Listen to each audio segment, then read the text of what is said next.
నమస్తే. తెలంగాణ సాధించడంలో కీలక పాత్ర పోషించిన బీఆర్ఎస్కి అలానే అక్కడ బీఆర్ఎస్ పార్టీ మీటింగ్ జరుగుతుందంటే సాయి చంద్ లేకుండా అసలు ఆ సభ జరిగేది కాదు.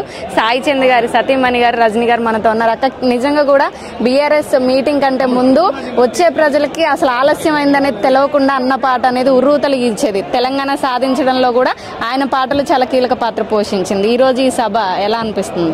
ఒకటండి, నాకు ఎప్పుడైనా సరే సభ చూస్తే మాత్రం పాట, సాయి ఇవన్నీ గుర్తుకొస్తాయి. ఎక్కడ గులాబీ జెండా చూసినా, ఎక్కడ ఉద్యమ చరిత్ర గురించి విన్నా అందులో పాట పాత్ర చాలా కీలకమైనది. పాటలో సాయి ప్రస్థానం కూడా కీలకమైనది అని నేను భావిస్తున్నాను. అయితే కేసీఆర్ గారు ఉద్యమ సందర్భం నుంచి అనేక సార్లు ప్రజలకు మనం ఏదైతే కోల్పోయినదో, ఏదైతే బానిసత్వంలోకి నెట్టివేయబడ్డామో, ఏదైతే అస్తిత్వం మీద దెబ్బపడ్డదో, ఏదైతే బ్రతుకు కోసము, యాస కోసము, భాష కోసము, ఆత్మగౌరవం కోసం కొట్లాడుతున్నామో దాన్ని ప్రతి ఒక్క గడపకు అందించడానికి భావ వ్యక్తీకరణలో భాగంగా ఖచ్చితంగా పాట ఉండాలని కోరుకున్నారు. పాటను నిలబెట్టారు. కాబట్టి ఈ రోజు అదేవిధంగా ఉద్యమ ప్రస్థానం నుంచి మొన్నటి వరకు కూడా పాట అలాగే సాయి చంద్ రూపంలో ముందుకు వెళ్ళింది. దాన్ని ఎంతగానో బీఆర్ఎస్ పార్టీ, కేసీఆర్ గారు ప్రోత్సహించారు. ఈరోజు సాయి భౌతికంగా లేకపోయినప్పటికీ కూడా ఎక్కడ పాట వినిపించినా సాయి ఉన్నట్టే ఉంటుంది, ఎక్కడ గులాబీ జెండా కనిపించినా సాయి ఉన్నట్టే ఉంటుంది, ఎక్కడ ఉద్యమ చరిత్ర గురించి ఏదో ఒక రూపంలో ఎవరు పాడినా సాయి ఉన్నట్టే ఉంటుంది. నేనైతే సాయి చంద్ లేడు అనుకోవట్లేదండి. కేసీఆర్ గారు కూడా ఈరోజు సాయి స్థానంలో నన్ను బలంగా నిలబెట్టడం అనేది నేను నిజంగా చెప్తున్నా. అంటే అసలు సాయి అన్నకి బాగా ఇష్టమైన పాట, మీకు గుర్తున్న పాట ఏదైనా ఉంది? చాలా ఉన్నాయండి. అంటే అమరవీరుల మీద ఎక్కువగా పాటలు పాడింది ఎవరన్నా ఉన్నారు అంటే ఉద్యమ సందర్భంలో సాయి చంద్ గారు. అందులో రాతి బొమ్మలో కొలువైన శివుడ, తెలంగాణ గట్టు మీద గులాబీ జెండా అనే పాట కావచ్చు, అమ్మ ఒడిని వీడని పసి కందు కూడా పలికేది, జై తెలంగాణ, ఇటువంటి పాటలు ఇంకా చాలా ఉన్నాయి. ఒకటని కాదు. కేసీఆర్ గారు రైతు బంధు ప్రవేశపెట్టిన సందర్భంలో ఎద్దేడ్చిన యవసము రైతేసిన రాజ్యము ఉండదు బాగుండదు అంటారు. రైతు బంధు పథకంతో అది రద్దయిపోయిందని ఒక పాట ఉంటుంది. కాళేశ్వరం ప్రాజెక్టు ఒకటా రెండా అని కాదు, మహిళల మీద ఉన్న పాటలు అలా వందలాది పాటలు, ఒక రోజు కాదు, ఒక పూట కాదు కదా. ఉద్యమ ప్రస్థానం నుంచి మొదలు పెట్టుకుంటే మొన్నటి వరకు వందలాది పాటలు చాలా అద్భుతంగా పాడిన సందర్భం ఉన్నాయి. నాకు నచ్చినవి కూడా ఉన్నాయి. అంటే అప్పుడు బీఆర్ఎస్ పార్టీ కానివ్వండి మీటింగ్ జరిగేటప్పుడు ఖచ్చితంగా అన్న ఉండేది. అసలు అన్న లోటు అనేది కాదు, అసలు ఆయన్ని మీలో చూసుకున్నారు. పబ్లిక్ కానివ్వండి, పార్టీ కానివ్వండి, ప్రతి ఒక్కళ్ళు అన్నను మీలో చూసుకుంటున్నారు. ఇవాళ ఇక్కడ మీరు నిమగ్నం అయ్యారు, ఎలా అనిపిస్తుంది? ఇప్పుడు అండి, సాయి లోటుని ఒకరు భర్తీ చేస్తారనుకుంటే అది పొరపాటి. అది ఎవ్వరూ చెయ్యలేనిది.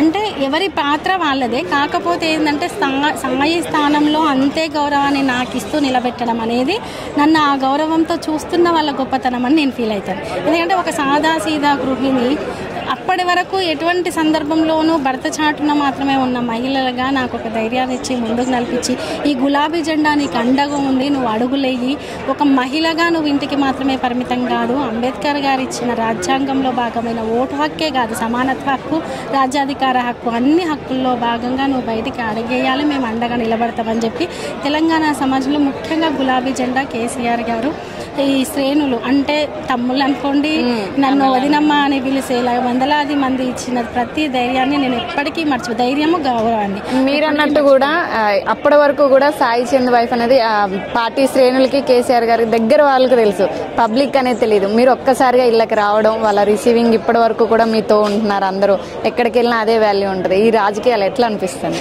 ఒకటండి, నిజంగా చెప్పాలంటే ప్రతి అడుగు, ప్రతి ఒక్కటి నాకు ఒక పాఠం లాగా ఉంది. ఏ తోడు లేకపోయినా సరే మేమందరం ఉన్నామని చెప్పి ధైర్యం ఇస్తూ నిలబెట్టడము అనేది చిన్న విషయం కాదు. అది సాయి కాపాడుకున్న, సాయి నిలబెట్టుకున్న ఆస్తిలా నేను ఫీల్ అవుతున్నా. ఎందుకంటే అందరూ ఎవరు మీ భర్త మీకు ఏమి ఇచ్చేళ్ళారు అంటే, నా భర్త తెలంగాణ సమాజంలో నాకు ఒక గౌరవాన్ని ఇచ్చారు. కేసీఆర్ లాంటి గొప్ప వ్యక్తి నన్ను ఆశీర్వదించేటట్టు ఒక స్థానాన్ని కల్పించి ఇచ్చిపోయారు. నా భర్త గులాబీ జెండాను అండగా ఇచ్చిపోయారు. నా భర్త స్థానంలో తనంత కాకపోయినా ఎంతో కొంత ఉండి నిలబడి కొట్లాడే ఒక ఆత్మస్థైర్యాన్ని సమాజం కల్పించే విధంగా నిలబెట్టిపోయారని మాత్రం చెప్పగలం. కేసీఆర్ గారితో మీ అనుబంధం ఎలా ఉంటుంది? అంటే గతంలో కానివ్వండి, ఇప్పుడు కానివ్వండి, ఎలా ఉంది? గతంలో అంటే కొంచెం తక్కువ అండి. అంటే సాయి ద్వారా వినడము, చూసిన సందర్భాలు చాలా తక్కువ. దూరం నుంచి చూడమే ఒక్క సందర్భంలో కలిశాను అంతే. సాయి చెప్తుంటే పదే పదే వినడం మాత్రం గతంలో ఉండేది. ఇప్పుడు ఇన్సిడెంట్ తర్వాత మాత్రం నేను నిజంగా చెప్తున్నా, ఒక నాయకుడిలో ఇంత మహిళల పట్ల గౌరవము, తెలంగాణ సమాజం పట్ల ప్రేమ, ఒక గొప్ప విజన్, ముందు చూపు. మనం ఈ రోజు ఆలోచిస్తే కేసీఆర్ గారు 30 సంవత్సరాల తర్వాత సమాజం ఎలా ఉంటుందో ఆలోచించేంత గొప్ప మేధస్సు, విజన్ ఉన్న నాయకుడు. ముఖ్యంగా మహిళల పట్ల, మహిళలు అస్సలు ఇబ్బంది పడొద్దు, ఇంకా రాణించాలి అనే మనస్తత్వం కలిసిన నాయకుడు. నన్ను మాత్రం ఒక బిడ్డలా ఆదరిస్తున్న సందర్భాన్ని చూస్తున్నాను. మహిళలు అనగానే కవితక్క కూడా వచ్చారు. ఎలా ఉంటుంది? కవితక్క గారితో మీరు ట్రావెల్ చేస్తున్నారు, ఎక్కడ సభలకు వెళ్ళినా దగ్గర ఉన్నారు. అదే వేలో మీకు కూడా రెస్పెక్ట్ ఇవ్వడం, రమ్మనడం, అదంతా కూడా ట్రావెలింగ్ ఎలా ఉంది మీకు?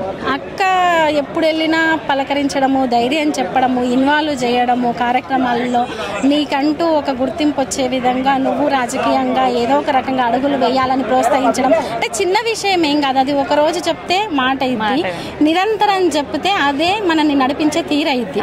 కాబట్టి అలా నడిపిస్తూ వెళ్తున్నారు. ఈ రోజు ఈ సభా కార్యక్రమాల రీత్యా కూడా పిలిచి బాధ్యతలు అప్పచెప్పడము, ఇన్వాల్వ్ కానడము, నేను సాయిని దలుచుకొని బాధపడుతున్న సందర్భాల్లో కూడా సాయి నీలోనే ఉన్నాడు అంటూ గుర్తు చేస్తూ ఉండడం, సాయి స్థానాన్ని నీకు కల్పిస్తున్నాం కదా, కాలం చేసిన తప్పుని మేము ఏదో ఒక రూపంలో నీకు ధైర్యంగా ఉండి నడిపిస్తాము అని చెప్పడం అన్ని ప్రతిదీ నాకు చాలా గొప్పగా. లాస్ట్ అండ్ ఫైనల్ గా బీఆర్ఎస్ నుంచి కానివ్వండి, మీరు కేసీఆర్ నుంచి కానివ్వండి, సాయి చంద్ నుంచి కానివ్వండి, ఏదైనా ఒక కొత్త విషయాన్ని మీకు ఓన్ గా కాకుండా తెలుసుకొని నడుస్తున్న వే అనేది ఒకటి ఉందా?